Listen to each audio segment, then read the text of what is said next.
Hello everyone. Thank you so much for showing such a great response to the first video of my channel. Let me quickly introduce myself again. My name is Ujjwal. I've been a UX designer for the last 10 years and currently I'm managing a team of designers and researchers at Spinny. In this video, I want to talk about how you can create an impact as a UX designer in the year 2023. So I'll be sharing my learnings and I'll be sharing the tips that I share with my designers in my team, and I hope it's helpful for you. So the first thing that I want to talk about is you should know the product in and out. And by that, I mean you should know all the user flows of the product that you're working for. And one of the exercises that I did when I joined my current company is I created a user journey map of the entire product, not just the touch points which were online, but also the physical touch points, the offline touch points. And when you have that entire map in front of you, you will know which areas are, which of these areas are actually creating friction and can product then solve for it. Now, when you have that, that map in front of you, when you have that entire knowledge of, starting from a Google search to actually finishing a transaction on the website, when you have that entire journey in front of you, you are more confident about the product. And that confidence leads to better design decisions.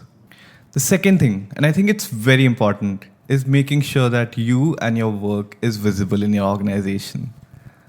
So, design could be one of those things which as a process has a lot of ambiguity. And, people who are not designers could misunderstand, what a designer actually works upon. So it's very essential that you make sure that all of your work is visible. So one of the things that I do within my team is we maintain weekly design sprints, which are, separate from developer sprints. Why? Because developer sprints work in a very linear format. So there is a project that needs to be developed, and then it gets into that development cycle with different stages. Design, on the other hand, is very iterative. There could be a feature that you're working on for 4 to 5 weeks, but only because there are multiple iterations for it. Now, where does that get recorded? So make sure that somewhere it is getting recorded. And the other part to that is presenting that to key stakeholders. So you should present your design whenever it is possible. And whenever you're presenting design, you should also partly present your process, not just the final outcome. Because we as designers spend a lot of time on the process itself. So the process could be some part of research work that you've done, or some part of research work that you've done with the researcher or with your PM, some iterations that you've looked at, some competitor analysis that you've looked at. So all this, I'm not saying, you create a long design document, but at least a part of this process should be present in your design presentation. That really helps. And if you don't have these meetings, so one thing that I've again done in my organization, that I've, added these design and business meetings. Okay, so every couple of months, the designers would present their work to the business team. Now, design and product work hand in hand because design is part of the product team. But design and business is something that I felt that needed more collaboration. Thirdly, one of the things that I've seen and what I'm trying to improve in my organization is that designers should not just be reactive, they should be proactive. What I mean by that is, we as designers, we're continuously working on designs and we're continuously working on the work that is given to us. So that is reaction to the work, right? But a lot of times when we do research, when we speak with users, we do user interviews, we identify a lot of problem areas. In the first point where I said create that user journey map, you would also, identify those points of friction and you would have a solution idea. So you need to make sure that at least those ideas are not lost, somewhere. And the way to bring those ideas to actionable projects is to get involved in roadmap discussion with your PMs. So product managers would be creating roadmaps for every quarter, right? You need to get a hang of the product manager before he gets on to creating that roadmap.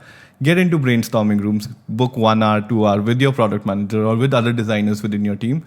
Have those discussions before that roadmap is created and make sure at least 2 projects every quarter are picked up from design. I mean, 2 is just one number, but make sure a project goes from design, something that you have identified. Because then you are being more proactive. And I'll tell you one thing, designers, the way they think will be very different from how a product manager would think, or how a developer would think, or how other team members would think. And at least I believe that designers are really smart people, but they're highly underrated. So make sure that you're involved in ideas, in idea creation, and in actually those projects that can then be developed as solutions.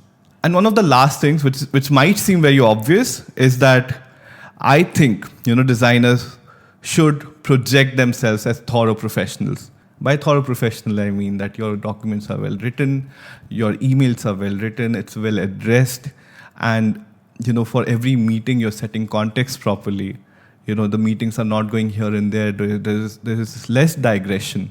And in fact, for my meetings and my discussions, I make sure that I take charge that those discussions are fruitful. Because as a designer, I know how to lead brainstorming sessions, how to lead these discussions. All right, guys. So these are the things that I've learned in the past 10 years being a UX designer and a UX design manager. And I think this will be useful for both an experienced designer and somebody who is just starting out. Now that we have come to the end of this video, I would like to ask you, if you like the content, please subscribe to this channel. And also, please hit like for this video so that you let YouTube know and let me know that I should keep making content like this. And I'll see you again very, very soon. Have a lovely day. Goodbye.